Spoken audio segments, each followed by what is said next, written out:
Senhor presidente, senhoras e senhores deputados,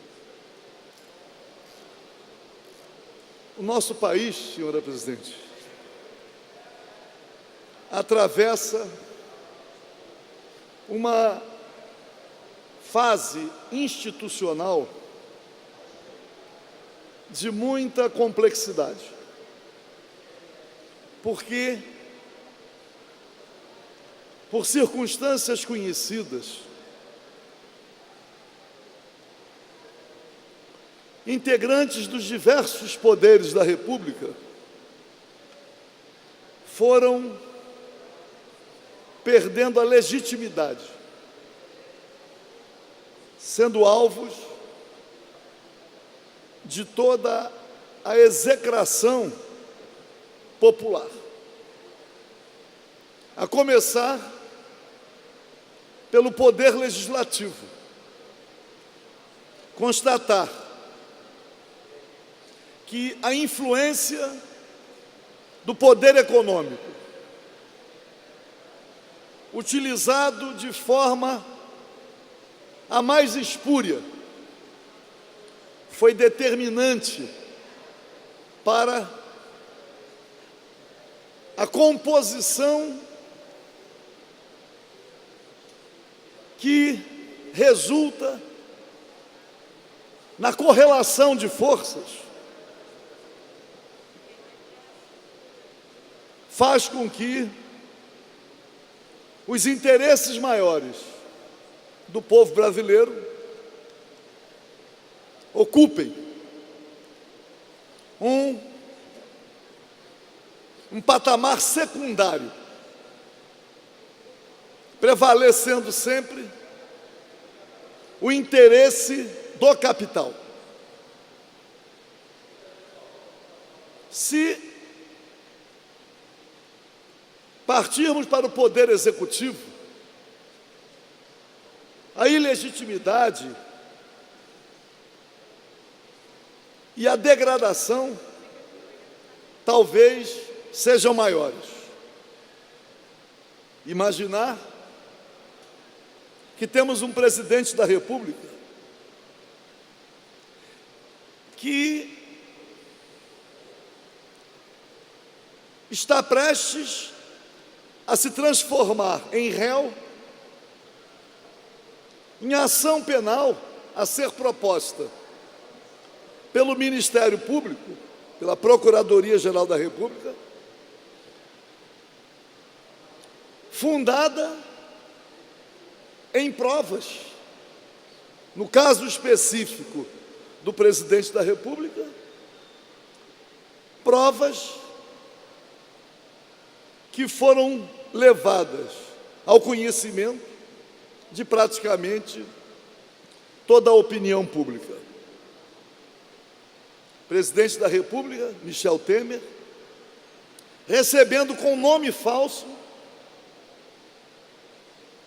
um empresário que ainda entrou no Palácio Jaburu pela porta dos fundos e se reuniu com o presidente numa espécie de subsolo daquela habitação pública.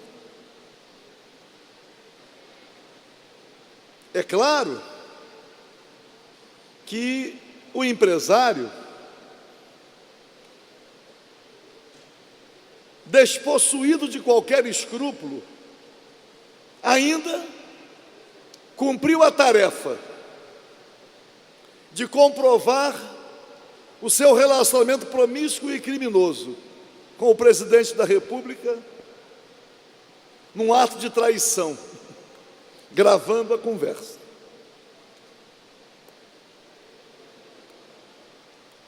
Então, vemos que o Poder Executivo Central, que comprovadamente agora, e acho que ninguém tem mais dúvidas, o presidente Temer ocupa a presidência da República depois de um golpe, que ninguém fala mais das chamadas pedaladas fiscais, o pretexto utilizado para restabelecer uma aliança entre o PMDB, o PSDB e o DEM e outras forças conservadoras, de modo a realizar, a fazer reformas que nunca seriam realizadas obedecida à manifestação popular. Porque o PSDB perdeu 4 eleições presidenciais sucessivas e tudo indica, e tudo indicava que caminhava para perder a eleição seguinte, agora em 2018. Mas o golpe foi dado exatamente para a realização de reformas que não interessam e prejudicam a classe trabalhadora, a reforma trabalhista e a reforma previdenciária. E quando falo em classe trabalhadora, estou incluindo os servidores públicos, que a reforma da Previdência ainda alcança de forma dramática e injusta os servidores públicos. Então, nós temos um presidente da República ilegítimo que se associa a correntes políticas derrotadas para fazer reformas que, obedecido o processo democrático, nunca seriam realizadas. Tudo o que acontece no país, com Lava Jato, com outras operações, com outros processos, quaisquer que sejam os réus, tudo pode caminhar acontecendo, desde que as reformas que interessam ao capital, as reformas sejam concluídas. Podemos discutir direta já, podemos debater a questão da constitucionalidade, da eleição indireta, perdendo a presidência o presidente Temer. Qualquer que seja o debate, tanto no processo sucessório, quanto nas ações judiciais, que pretendem enfrentar casos de corrupção, nada pode interferir na consumação dessas reformas. Porque as forças do capital conservadoras certamente sabem que tem que se aproveitar desse momento que sucede ao golpe para concluir seus objetivos. O desmonte do Estado brasileiro está sendo aprofundado. Imaginar que agora estão vendendo por 3 dinheiros, numa fase de desvalorização, ativos da Petrobras. Capital estrangeiro podendo controlar 100% das empresas de aviação na cabotagem, dentro do território brasileiro. A venda de terras para estrangeiros. Enfim, medidas que nunca seriam realizadas, observada a vontade popular. E aí, senhora presidente, o último, o Poder Judiciário, que ainda encontra um certo patrocínio da mídia, dos meios de comunicação que tem um lado definido. Porque os meios de comunicação procuram influir não só no apoio às reformas, como também querem influir desde já na manifestação ou na falta de manifestação popular. Querem também a realização das reformas, mas querem ainda encontrar um candidato palatável para 2018, porque as forças conservadoras não têm ainda nenhum candidato. Conclua, deputado.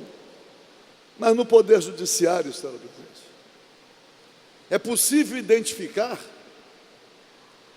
o que se chama a ditadura do Judiciário. O Supremo Tribunal Federal decidindo contra a Constituição. O Supremo Tribunal Federal rasgando a Constituição.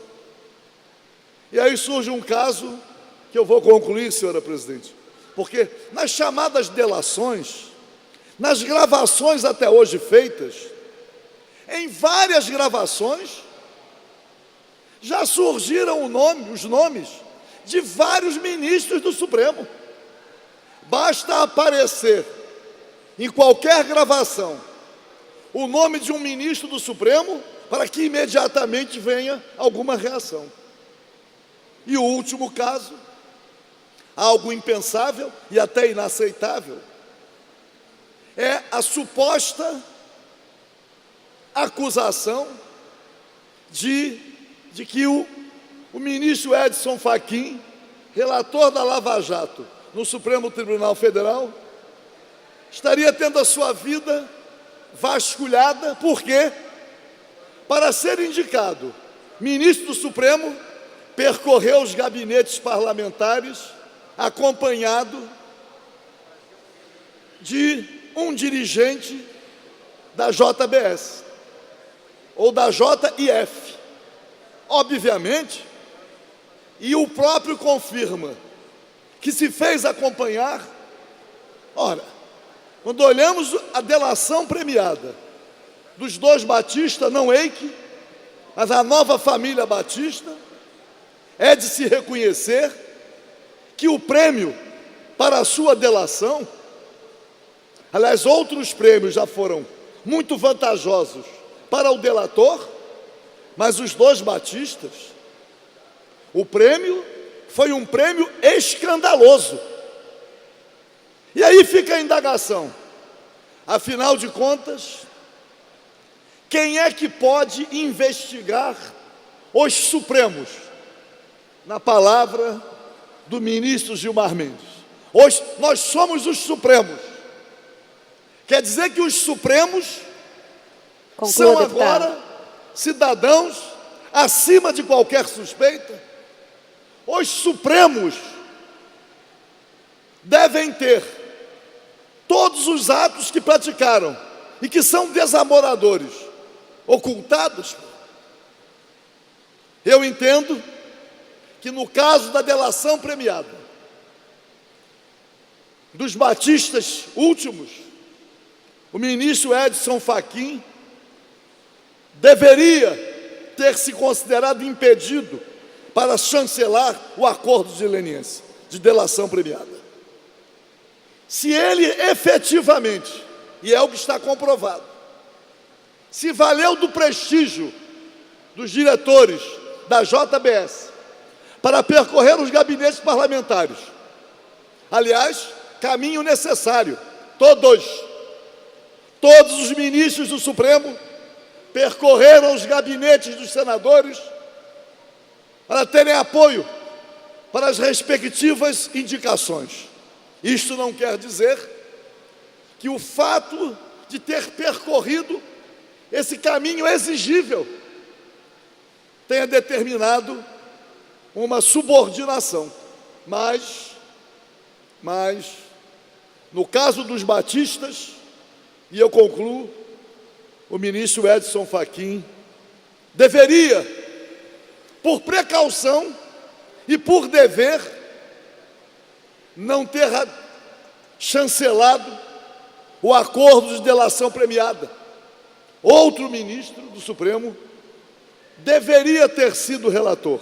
Mas a indagação que fica para mim é a seguinte: qualquer integrante do Poder Executivo é investigado, é alvo da delação premiada. Qualquer integrante do Poder Legislativo é alvo da delação premiada e pode ser investigado. A indagação que fica: os mortais ou imortais do Supremo Tribunal Federal devem ser investigados como? Considerando que o nome de vários tem aparecido em várias gravações. Os Supremos não são cidadãos acima de qualquer suspeita.